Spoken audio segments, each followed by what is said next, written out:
போதை பழக்கங்கிறது சமூக ரீதியாக எவ்வளவு தீவிரமான பிரச்சனையாக மிக தீவிரமான பிரச்சனையாக இருக்கிறது. இது சர்வதேச பிரச்சனையாக, தேசிய பிரச்சனையாக இருக்கிறது. கடந்த சில ஆண்டுகளுக்கு முன்பாகவே பஞ்சாப் போன்ற மாநிலத்தில் மிகப்பெரிய பிரச்சனையா இருந்துச்சு. இன்னைக்கும் பல மாநிலங்கள் இருக்கு. தமிழ்நாட்டிலும் இந்த பிரச்சனை இருக்கிறது. தமிழ்நாட்டிலும் இந்த பிரச்சனை அதிகரித்து வருகிறது. இதுல மாற்றுக்கிறதே கிடையாது. இதுல இப்ப மது பழக்கம் அதிகமாயிடுச்சு. இன்னொன்று என்ன, அந்த நார்மலைஸ் ஆகுது. ஒரு 20 வருஷத்துக்கு முன்னாடி சிகரெட் பிடிக்கிற குழந்தை கூட அம்மா அப்பாவுக்கு தெரியாம பிடிப்பாங்க. இப்போ பார்த்தீங்கன்னா சிகரெட் நார்மல் ஆயிடுச்சு, தண்ணி போடுறது நார்மல் ஆயிடுச்சு. அம்மா அப்பாவுக்கு தெரிஞ்சாலும் அது பெரிய பிரச்சனை இல்லைங்கிற மாதிரி ஆகி, அப்புறம் திரையில ஹீரோஸே அது பண்ண மாட்டாங்க. இப்போ பார்த்தீங்கன்னா ஹீரோஸே குடும்பமா உட்காந்து குடிக்கிற மாதிரி. அப்போ மிகப்பெரிய அந்த கலாச்சார மாற்றம் ஏற்பட்டு இருக்குது. அது சினிமாவும் அந்த சமூக ஊடகங்களும் அதை பண்றாங்க. பார்த்தீங்கன்னா +2 முடிச்சோடனே கேர்ள்ஸ் பாய்ஸ் உட்காந்து அது ஒரு பெரிய இது மாதிரி எக்ஸாம் முடிச்சோடனே உடனே தண்ணி போடுறாங்க. அதை பெருமையா ரீல்ஸ் போட்டு எல்லாருக்கும் தெரிஞ்சுக்கிறது. அதாவது ரகசியமா பண்ணணும்னு கூட நினைக்கல, அதை வெளிப்படையா சொல்றாங்க. அப்ப மிகப்பெரிய சமுதாய மாற்றம் ஏற்பட்டிருக்கிறது. அதுல பொருளாதார வகை மாற்றம் ஏற்பட்டிருக்கிறது. கொரோனாக்கு பின்னாடி இது ரொம்ப அதிகரிச்சிருக்கிறது. நிறைய வேலையில்லா திண்டாட்டம், அப்புறம் சமூக பொருளாதார பிரச்சனை, விலைவாசி உயர் போன்ற பல்வேறு பிரச்சனைகள் இதுல இருக்கிறது. இதுல இன்னொரு மிக முக்கியமான விஷயம் என்னன்னா, மது அது கடையில் போய் வாங்குறோம், அது எப்படி வாங்குறோம் அப்படிங்கிறது பொறுத்து. அது இல்லாம மற்ற போதை வஸ்துகள் ரொம்ப ஈஸியா கிடைக்குது. அதுல காவல்துறைக்கு ரொம்ப முக்கியமான ரோல் இருக்கு. ஐயா சொன்ன மாற்றங்கள் எல்லாம் செய்யணும், அதெல்லாம் மாற்று கருத்து இல்லை. அது அடுத்தபடியாக நார்மல் அது நேச்சுரலா விளையிறது கஞ்சா மாதிரி ஒரு விஷயம். செமி சிந்தட்டிக் பவுடர் ஃபார்ம் ஈஸியா கிடைக்குது. அப்போ இதை பாத்தீங்கன்னா இன்னொன்னு டெக்னாலஜி வளர்ந்துருக்கு. ஆன்லைன்ல நம்ம நிறைய பண்றோம். இப்போ எங்க வீட்லயும் சாப்பாடு உங்க வீட்டுக்கு கொடுத்து அனுப்பலாம், என்ன வேணா கொடுத்து அனுப்பலாம். அப்போ என்ன வேணா உற்பத்தி பண்ணலாம். அது செமி சிந்தட்டிக்காக மாத்திரையோ போதை மருந்துகளோ இல்ல தூக்கம் வரவழைக்கிறது, வலி நிவாரணிகள், இது எல்லாமே நம்ம பயன்படுத்துறாங்க. அடிக்ஷனுக்கு சப்ஸ்டன்ஸ் அபியூஸ்ல எல்லாமே வருது. இது எல்லாமே ஈஸியா கிடைக்குது. எல்லாமே ஈஸியா ஒரு இடத்துல இருந்து இன்னொரு இடத்துக்கு போகுது. சிலதுக்கு காவல்துறைக்கே தெரியாமலும் நடக்க வாய்ப்பு இருக்கு. ஏன்னா வாட்ஸ்அப் மூலமாவே வீட்டுக்கு போய் இது பண்றாங்க. இந்த மாதிரி ஆப் பேஸ்ட் அந்த இதுல இருந்து பிளாட்ஃபார்ம்ல இருந்து ஒருத்தர் இன்னொரு இடத்துக்கு போகுது. இது எல்லாம் அப்புறம் பள்ளிகளுக்கு பக்கத்திலேயே இருக்கிறது. இது ரொம்ப ஈஸியா கிடைக்குது. எல்லாம் நிச்சயமா காவல்துறைக்கும் அங்க இருக்கிற ஏரியா இருக்கவங்களுக்கும் தெரியும். ஏன்னா ஃப்ரெண்ட்ஸ் ஆஃப் போலீஸ் இருக்காங்க. அதுக்கப்புறம் இன்னொன்னு, இப்ப காவல்துறை விட்டு விடுறாங்கன்னா, யாரோ ஒரு அரசியல்வாதி யாரோ ஒருத்தவங்க ஃபோன் பண்ணி சொல்லுவாங்க, நம்ம கட்சிக்காரங்க தெரியாம பண்ணிட்டாங்க, இல்ல விட்டுருங்க, அது மாதிரி ஒன்று நடக்கும். ஸோ இதுல சமுதாயத்தோட பொறுப்பும் இருக்கிறது.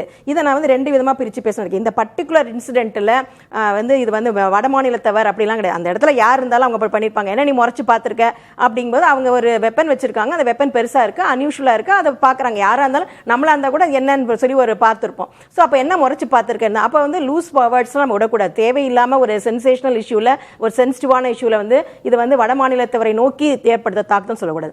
அது ஒரு முக்கியமான விஷயம். அடுத்து நிச்சயமாக அவங்க ஒரு மதுவுடைய தாக்கத்திலையும் போதை மருந்து தாக்கத்தோட இருந்திருக்காங்கிறது ரொம்ப உண்மை. அப்ப அதனால ஏற்பட இப்ப போதை பிரச்சனை தான் மிக முக்கியமா நம்ம பார்க்கணும். ரகு கேட்ட கேள்வி என்ன, அதான் முக்கியம். அவர் சொன்னதுல பிரச்சனையை முழுமையா சரி செய்யறதுக்கு காலதாமதமாகும், இல்ல சில சமயங்கள்ல இந்த பிரச்சனையை முழுமையாக சரி செய்ய முடியாமல் கூட போயிடும்.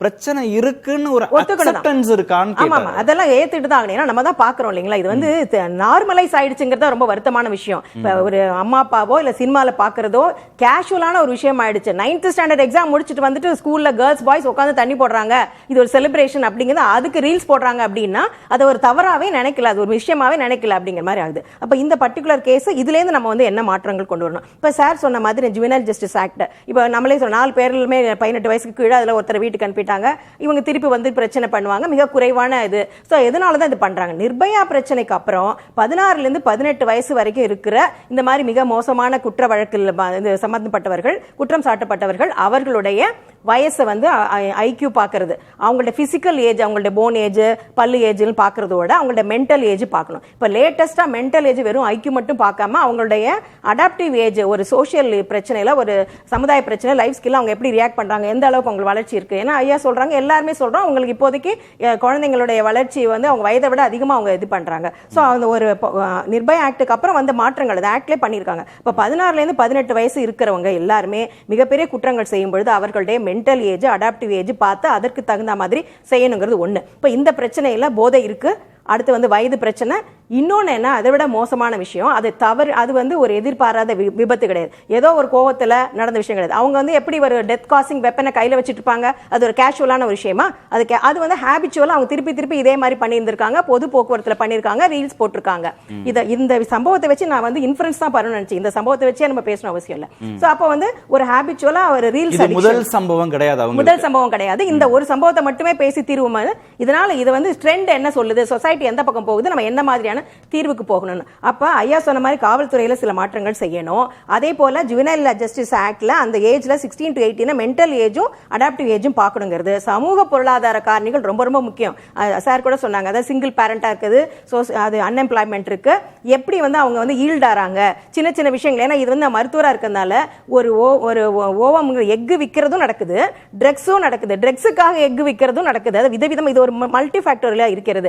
இது வந்து ஒரு குறிப்பிட்ட ஜாதியினர் கிடையாது, ஒரு குறிப்பிட்ட இடத்துல இருக்கவும் கிடையாது. ஏன்னா நம்மளே சென்ற மாதத்திலே பார்த்திருப்போம், ஒரு பணக்கார வீட்டு குழந்தைங்க எல்லாமே ட்ரக்ஸ்ல அடிபடுறாங்க. ஸோ எல்லா ஜாதியினரும், எல்லா மதத்தினரும், எல்லா பொருளாதார வகையினர் இருக்கவங்களும் இருக்கிறார்கள். ஆக இது ஒரு மோசமான பிரச்சனை. இது சமூக பொருளாதார காரணிகளை கண்டறிந்து சரி செய்ய வேண்டும். சமூக பிரச்சனையா சட்டம் ஒழுங்கு பிரச்சனையா? ரெண்டும் தான். சமூக பிரச்சனைனா சட்டம் ஒழுங்கு பிரச்சனை. இது எப்படி தனித்தனியா இது மட்டும் அது மட்டும் இவங்க மட்டும் தான் பொறுப்பு அப்படி இருக்கவே முடியாது. இப்ப காவல்துறையில மிகப்பெரிய பொறுப்பு இருக்கிறது. ஏன்னா அவங்க வந்து கடைசியில எண்ட் ரிசல்ட்டுக்கு வராங்க. ஆனா அவங்க மட்டுமே சொல்ல முடியாது, எல்லாம் பல்வேறு ஃபேக்டர்ஸ் அவங்க இருக்கிறது என்பதை பார்க்கின்றோம். இதுல டெக்னாலஜி, சயின்ஸ் அண்ட் டெக்னாலஜி, அது வந்து அந்த குழந்தைங்க போய் கேட்கறாங்க, அவங்கள வந்து ஹீல் பண்றாங்க. இப்ப யார் வந்து வல்னரபிள் அப்படின்னு பார்த்து தான் அவங்க விற்கிறாங்க. இப்ப வல்னரபிள் யார்? ஸ்கூல் குழந்தைங்க, காலேஜ் குழந்தைங்க, சிங்கிள் பேரண்ட், நிறைய பணம் இருக்கிறவங்க, அவங்களுக்கு அவங்க அம்மா அப்பாவுக்கு வந்து டைம் இல்லை இந்த குழந்தைய பார்க்கறதுக்கு. இந்த மாதிரி தான் வல்னரபிள் பார்த்து பண்றாங்க. அப்ப இந்த எல்லா பிரச்சனையும் நான் பார்க்க வேண்டியது. ஐயா சொன்னாங்க ஸ்கூல்ல வந்துட்டு ஸ்போர்ட்ஸ் இல்லைன்னு. ஓவிய கிளாஸ்லாம் நம்ம சின்ன பிள்ளையா இருக்கும்போது டிராயிங் கிளாஸ், அது அந்த மாதிரியான ரெக்ரியேஷன் அவங்களுக்கு தேவைப்படுகிறது. இது எல்லாமே ரொம்ப அவசியமாக எஜுகேஷன் ரொம்ப முக்கியம். அவங்களோட வந்து கல்ச்சுரலா மன ரீதியான அவங்களுக்கு இதை குறைக்கிறதுக்கான இது பண்ணணும். ஏன்னா வீட்டுக்குள்ள வந்தோம்னா குழந்தைங்க வெளியில வரதே இல்லை, அதை வந்து ஸ்கிரீனே பார்த்துட்டு இருக்காங்க. இப்ப நெட் கம்ஸ் டு ரீல்ஸ். இப்ப ரீல் வந்து இப்ப வந்து எவிடன்ஸ், மென்ஸ் இன்டென்ட், இது ரெண்டும் தான் இந்த விஷயத்துல பாக்குறோம். இவன் நான் தான் பண்ணேன்னு ஒரு ரீல்ஸ் போட்டு எவிடன்ஸ் இது பண்ணிட்டான். இது வந்து வேணும்னே தாக்கியிருக்காங்க.